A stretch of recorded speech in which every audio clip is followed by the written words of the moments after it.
भी कि जब अभय चौटाला साहब ने आप लोगों को न्योता दिया, वो क्या कारण रहा वहां ना आने का? राम राम नमस्कार, हरियाणा तक देख रहे हैं आप और सोनिया मेरा नाम है। इस वक्त मैं जींद में मौजूद हूं और ये आप उस समय की वीडियो देख रहे हैं जब बलराज कुंडू की रैली जो है ख़त्म हो चुकी है। और मेरे साथ जो हैं अखिलेश यादव साहब से ताल्लुकात रखने वाले कुछ मौजूद व्यक्ति इस वक्त हैं।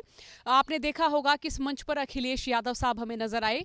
इससे पहले जब अभय चौटाला साहब की रैली थी तो तब ये खबरें रही कि अखिलेश यादव आएंगे, तीसरे मोर्चे पर बात होगी, तीसरा मोर्चा बनेगा। लेकिन उस तरह की सुगबुगाहट इस मंच से हमें देखने को मिली या इस मंच से शुरू होती हुई हमें नजर आ रही है। सर, जैसे मैं यहाँ पर जिक्र कर रही हूँ अखिलेश यादव साहब यहाँ आए, मैं ये भी जिक्र कर रही हूँ कि तीसरे मोर्चे की सुगबुगाहट का, तो आप लोगों में ये क्या इस तरह की चर्चाएं हैं, क्या इस तरह की बात है? मैडम देखिए, एक तो पहली बात तो कुंडू साहब की मैं बहुत बहुत बधाई देता हूँ कि उन्होंने एक इतिहास रच दिया जिंद की धरती पर, और यहाँ से यात्रा उन्होंने शुरू किया। पूरे शहर क्या, पूरे हरियाणा का दौरा किया उन्होंने, और उसके बाद यहाँ पर कार्यक्रम किया। उसे मुख्य वक्ता के तौर पर राष्ट्रीय अध्यक्ष श्री अखिलेश यादव जी को बुलाया गया, और अखिलेश जी का आना ही एक बहुत बड़ा इतिहास बन जाता है। आप ये देख ही रही हैं। तो समाजवादी पार्टी उनकी पूरी सपोर्ट कर रही है, और जहाँ राष्ट्रीय अध्यक्ष आ गए तो हम जैसे प्रदेश अध्यक्ष, मैं समाजवादी पार्टी के चंडीगढ़ का हूँ, तो जब वो राष्ट्रीय अध्यक्ष जी हमारे यहाँ कार्यक्रम आ रहे हैं तो हम लोगों का आना तो लाजमी हो जाता है। दूसरी रह गई कि विकल्प के रूप में एक तैयारी चल रही है, 2024 की तैयारी चल रही है, लेकिन उसके साथ साथ हम स्टेट में भी मजबूती चाह रहे हैं, क्योंकि स्टेट में भी कम से कम जो बीजेपी सरकार है उसको उखाड़ फेंकने की काम शुरू हो गया है। यहाँ कुंडू जी के माध्यम से समाजवादी पार्टी पूर्ण रूप से हरियाणा को मजबूत करेगी, और कुंडू साहब के साथ आना इसलिए बहुत ज़रूरी है कि कुंडू साहब बिके नहीं तो बीजेपी सरकार तो किसी न किसी को खरीदी और अपने सरकार बनाई है, मजबूती से बनाई है। लेकिन कुंडू साहब चाहते तो मंत्री बन जाते, अगर लालसा होता तो उनके मन में मंत्री बन जाते, हरियाणा के एक मंत्री लेके बैठ जाते। लेकिन नहीं, वो हरियाणा के अंदर जो सरकार ढंग से और बढ़िया से चलाई नहीं जा रही, रोजगार दिया नहीं जा रहा, बेरोजगारों पर काम हो रहा है, नकली समझिए कि एक तरह से सरकार चलाई जा रही है, असली पर बात नहीं हो रहा है, तो उसको देखते हुए उस विरोध में आए और एक पार्टी खड़ा किया। और पार्टी खड़ा करने के साथ साथ वो समाजवादी विचारधारा को अपनाए, और समाजवादी विचारधारा आपको पता है कि माननीय नेताजी मुलायम सिंह ने एक जीरो से लेकर कहाँ तक पहुँचे हैं।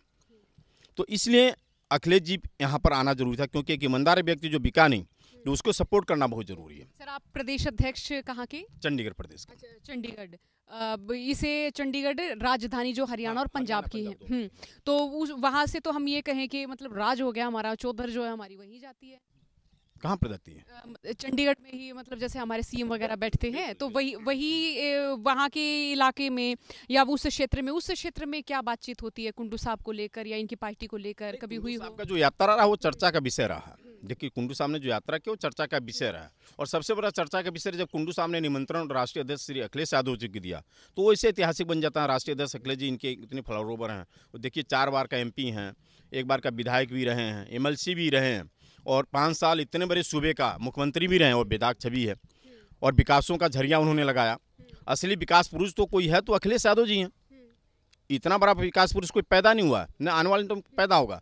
क्योंकि आप देखिए, जब लोग लैपटॉप लेने के बारे में नहीं सोच पाते थे, उसमें 56 लाख लैपटॉप उत्तर प्रदेश के उस युवाओं को, पढ़े लिखे लोगों को दिया गया। ये बहुत बड़ी बात होती है।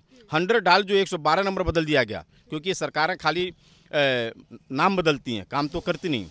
उसको भी उत्तर प्रदेश के अंदर लाना ये कोई छोटी मोटी चीज़ नहीं हो सकती। सर, इसी बीच सवाल मेरा ये भी है कि जब अभय चौटाला साहब ने आप लोगों को न्योता दिया, वो क्या कारण रहा वहाँ ना आने का? नहीं, वो बिजी शेड्यूल था। उसमें देखिए, आने का सबको पता, हमारे को भी फ़ोन आया था कि अध्यक्ष जी आ रहे हैं, तो मेरे को कोई जानकारी नहीं थी। क्योंकि अध्यक्ष जी अगर कहीं आएंगे तो हम लोगों को पता चल जाता है, तो उसका निजी कारण हो सकता है। और उसमें अध्यक्ष जी बहुत बिजी शेड्यूल में चल रहे थे, क्योंकि आपको पता ही है कि बीजेपी हर जगह उलझा के रखती है। बाई इलेक्शन हमारे यूपी में चल रहा था, और वहाँ पर हम लड़े भी और जीते भी, अच्छे मतों से साथ जीते। तो उस इलेक्शन में अध्यक्ष जी का रहना बहुत जरूरी है, मिलना तो बाद में भी हो सकता है। कभी अभय चौटाला साहब जब अगर व्यस्त नहीं रहेंगे, अगर अभय चौटाला साहब की इधर भी अगर आप लोग नजर आएंगे, तो फिर ये हो गया ना कि दोनों पालों में गेंद फेंकना। नहीं, देखिए, राजनीति की अलग बात है और पारिवारिक संबंध अलग बात है। पारिवारिक संबंध तो चौटाला साहब के साथ भी है। बादल साहब की डेथ हुई थी, उसमें राष्ट्रीय अध्यक्ष अखिलेश यादव जी गए, तो मैं खुद साथ में गया था। खुद हम भटिंडा उनके घर पर होके आए थे। जब पारिवारिक संबंध सभी को है लेकिन राजनीतिक एक सफ़र जो करना है तो हमें देखना कि हम जब ईमानदार हैं तो हमारे साथ जो ईमानदार आदमी अगर आएगा तो हम उसके साथ चलेंगे, जरूर चलेंगे। तो आज राष्ट्रीय अध्यक्ष जी नहाकर जिनके धरती पर एक इतिहास रचा हुआ है, और ये इतिहास समझिए कि यहाँ की सरकार तो बदल भी जाएगी, लेकिन 2024 में भी सरकार बदल जाएगी।